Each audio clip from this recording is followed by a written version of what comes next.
Ahora sí, buenos días. El objeto de este video es tener una grabación cortita de la clase de la semana pasada, donde tuvimos problemas para transmitir y para grabar.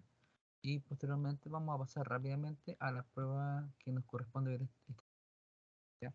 La semana anterior vimos el test de Hopkins, que es el test de aprendizaje verbal de Hopkins, donde vamos a ver lo que es los elementos asociados a lo que es memoria. ¿Ya?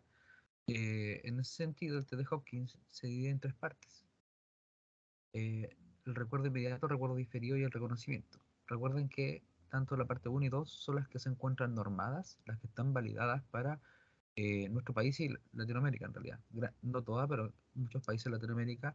Y les compartí ya en sus aulas virtuales los datos normativos donde ustedes pueden obtener las tablas para poder evaluar a las personas a las cuales se le aplica esta prueba. Entonces ya sabemos que podemos tener índice de recuerdo total, recuerdo demorado diferido, el porcentaje de eh, retención, ¿ya? Y vamos a ver también lo que es el índice de discriminación por reconocimiento. ¿Qué afecta a los resultados de esta prueba? La edad, a mayor edad, pero los resultados en menor medida también afecta la educación, si es que tiene más o menos de 12 años de educación. Es decir, si estudia educación hasta cuarto medio o bien si ya tiene estudios superiores, afectaría en los resultados.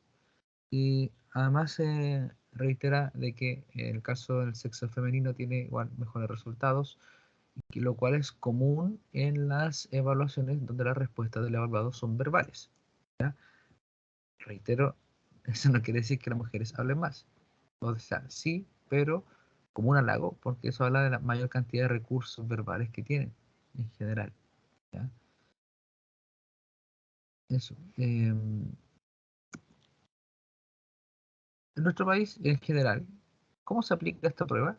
Esta prueba consta de una lista de 12 palabras y esta lista está dividida en tres categorías, es decir, 4 palabras por cada categoría, y las categorías son deportes, profesiones y verduras.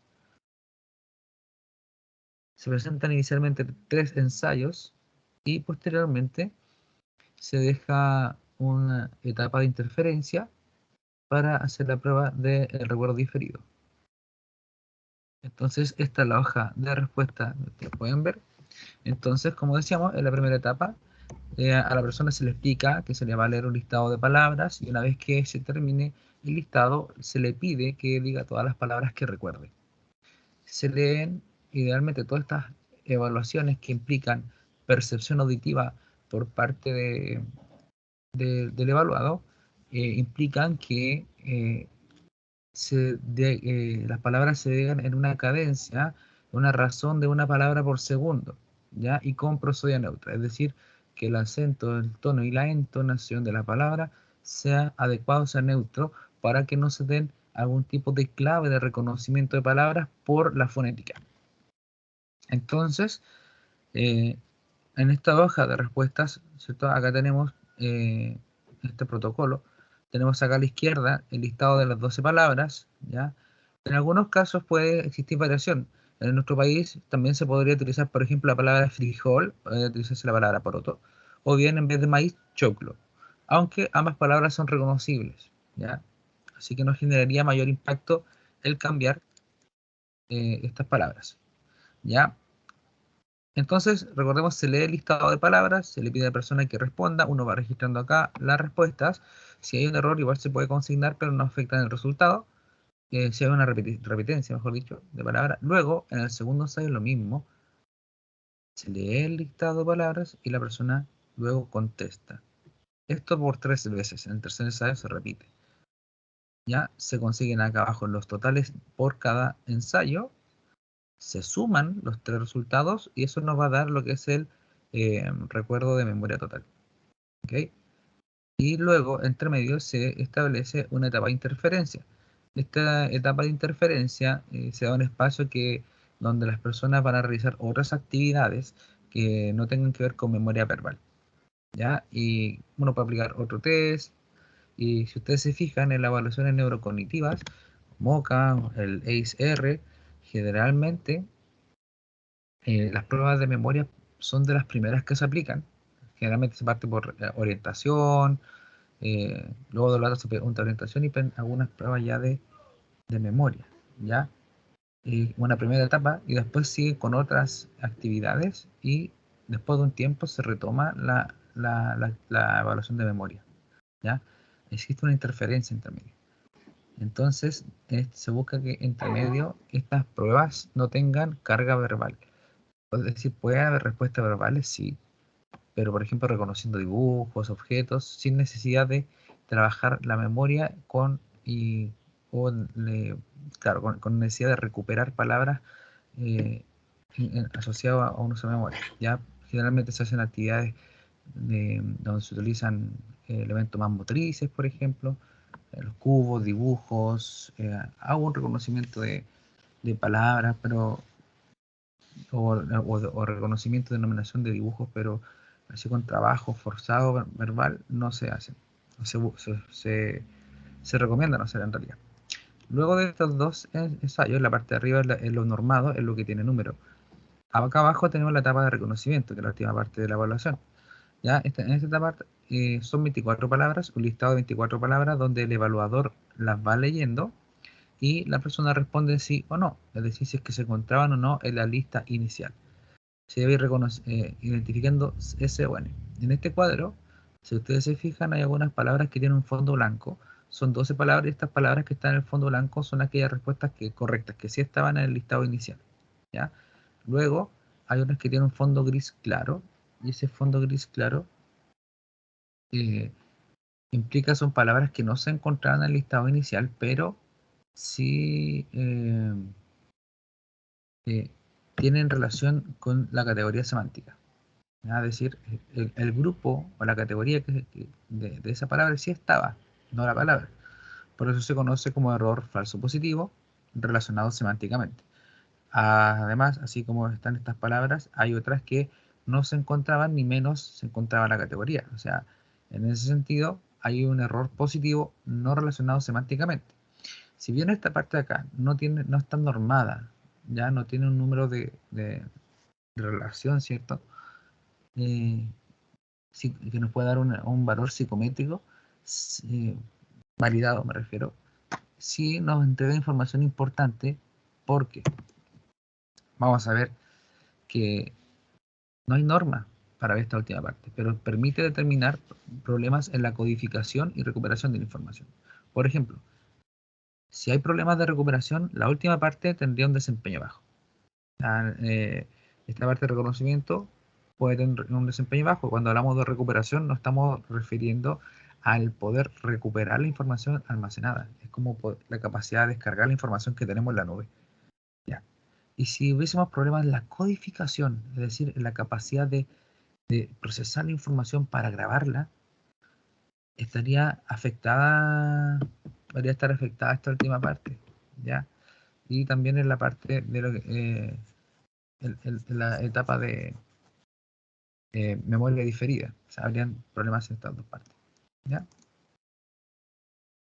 Están las tablas, que ya lo hemos visto en clase, ¿cierto? Ustedes recuerden, ubican al paciente en esta primera fila de arriba, en el rango etario que se encuentre. Luego ustedes ponen acá el resultado. Y de ahí cuando ubiquen el rango donde se encuentra el resultado, van hacia la columna que está acá a la izquierda y determinan el percentil, ¿cierto? Que va de, acá dice 5,95, bueno, en realidad ustedes saben que son los rangos de 0 a 100 en cuanto al rendimiento. La mitad de arriba, recuerden que es para personas con más de 12 años de educación y acá abajo de 1 a 2 años de educación. Esta es la tabla, es la del total recall, es decir, recuerdo inmediato total, los 3 primeros ensayos. Luego viene la tabla del recuerdo demorado o diferido, que es lo mismo, ¿ya? Están disponibles en la aula virtual los datos normativos. Acá hay un ejemplo de hoja de respuesta. Y acá está el caso clínico que habíamos revisado en clases, ¿ya? Exactamente todos los datos. Esta persona, recordemos que había tenido un accidente, si bien él era universitario, había tenido un accidente que le generó un daño en el lóbulo frontal y temporal. Por lo tanto, después se le aplicó esta prueba, ¿ya? Y miren su respuesta, tuvo 4 en el primer ensayo, 4 en el segundo ensayo y 5 en el tercer ensayo. Y además nos daba ya nos entrega información importante, aparte del número, porque si ustedes se fijan, entre cada ensayo va variando las palabras. Eso quiere decir que no va aprendiendo, porque entre cada ensayo debería haber aprendizaje, normalmente, comillas, ¿cierto? Entonces, acá 4 se consigna, 4 más 4 más 5, da un total de 13, lo cual, si es llevado a la tabla, nos damos cuenta que está bajo el percentil 5%, que está acá. ¿Ven? La persona tenía 34 años, estaba acá, y el resultado ni siquiera alcanza a estar tabulado, es decir, él se encuentra en el percentil más bajo del 0,5%, lo cual indica que no tiene graves daños en la memoria inmediata, en la conservación de memoria. Y el resultado de la diferida es 4, que igual es muy bajo, igual lo hacía encontrar en el percentil más bajo, ¿ya? Y por lo tanto, él tiene graves problemas en la memoria, tanto en la codificación como en el almacenamiento de la memoria. Y obviamente, si no codifica ni almacena, no va a poder recuperar información, ¿ya? Abajo, en la prueba de reconocimiento, positivo real dijo 6, falso positivo 6, no relacionado, acá debería ser 6, perdón, no 10, está mal ahí. Pero en el fondo, esto ¿por qué sirve? Aquí más información nos entrega los errores que los aciertos. Porque una persona, claro, puede no equivocarse y tener algunos pocos aciertos, y hablaría un poquito de que sea algún problema de recuperación ahí, pero en realidad acá la persona no reconoce, como tiene tanto error que se nota que tiene problemas de codificación, ¿ya? Tuvo problemas para grabar la información. Bueno, que estos los elementos que le di. Recordemos que estas tablas están hechas, la distribución de la población es en relación a esta tabla, esta campana de Gauss, este gráfico. Y este es el video de aplicación que ya revisamos en clases y que no vamos a volver a repetir. Ahora vamos a compartir el material que corresponde a la clase de hoy.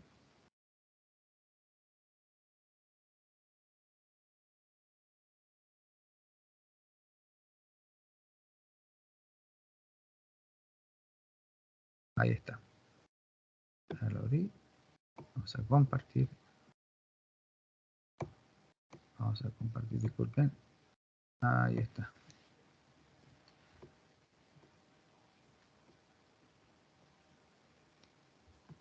En un segundo me están escribiendo y ya.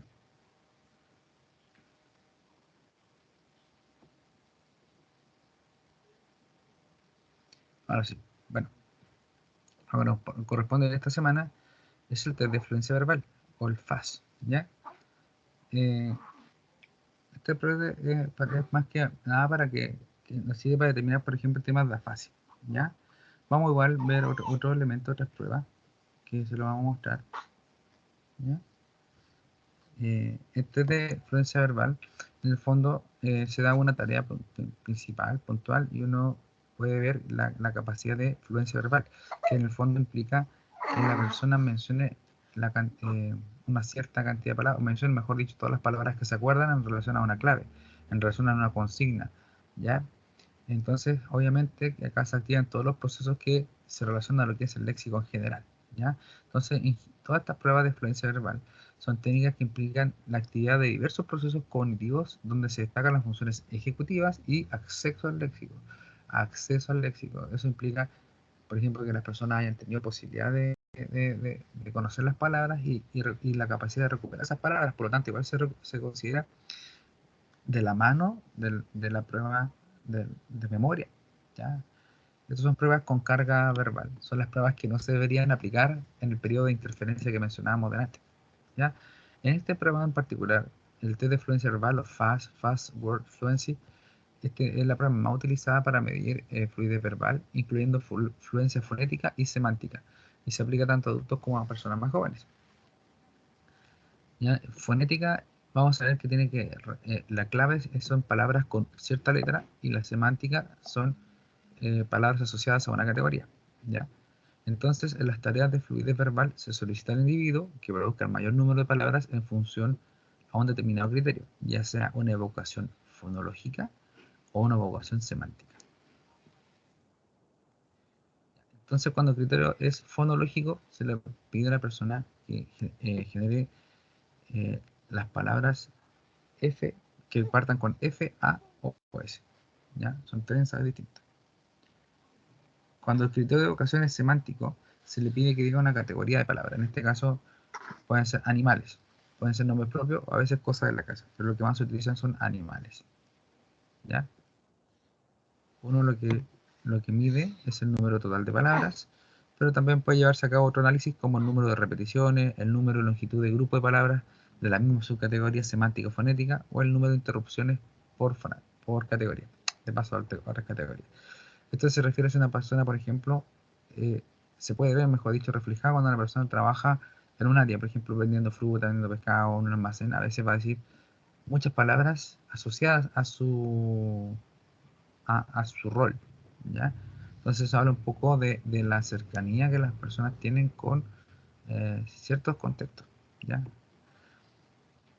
Entonces, no se pueden utilizar nombres de palabras, lo ideal es que no se utilicen nombres propios en los listados, las siglas tampoco, marcas comerciales tampoco, y palabras derivadas o diferentes formas de un verbo, ¿ya?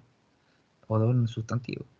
No se considerarían como respuestas válidas, ¿ya? Entonces, nuevamente vemos que afecta a los resultados el nivel educacional y la edad. Y también está por el sensible al género.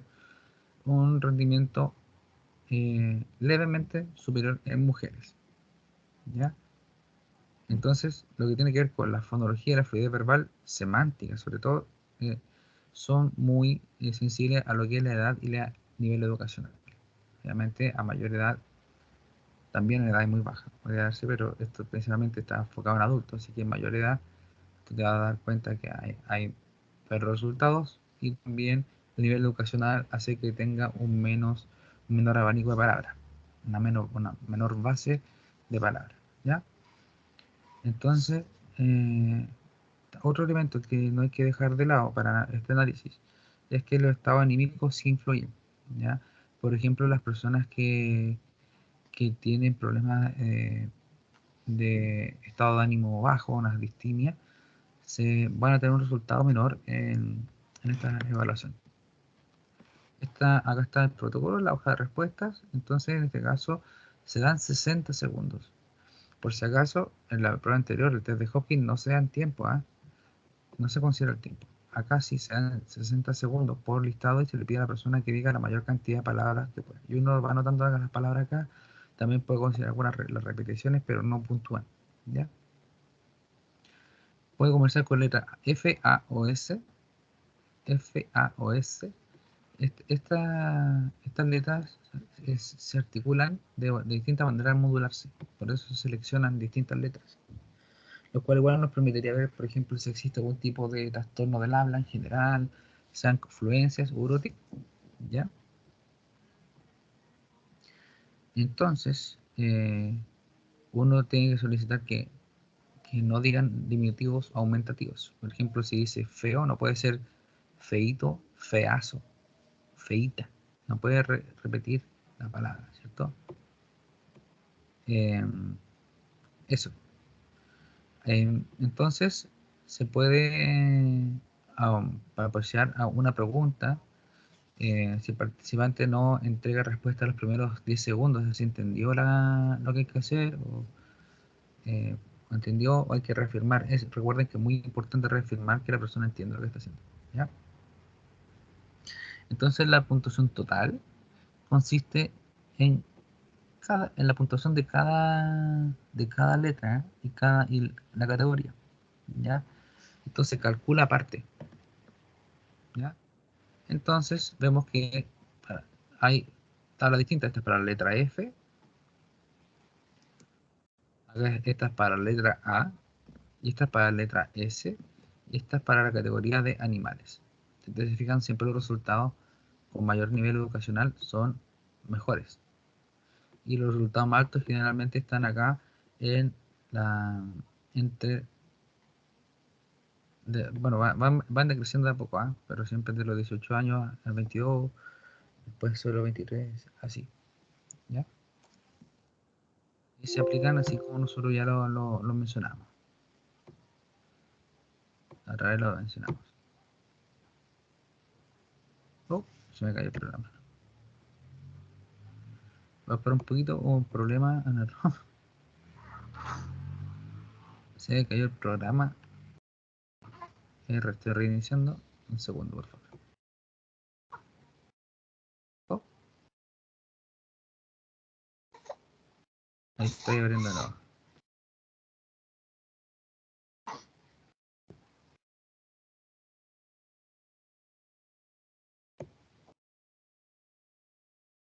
Ahí está. Retomamos entonces donde habíamos quedado.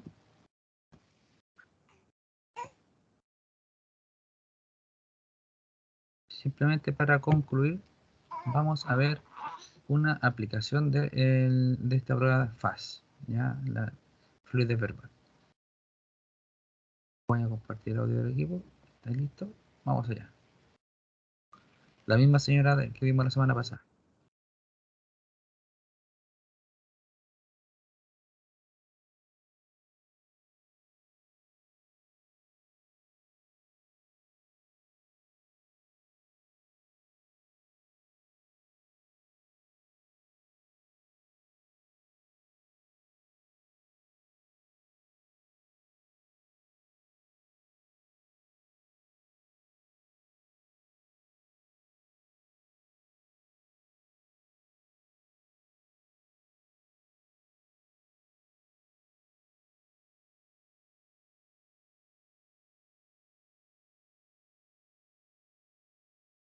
Perdón.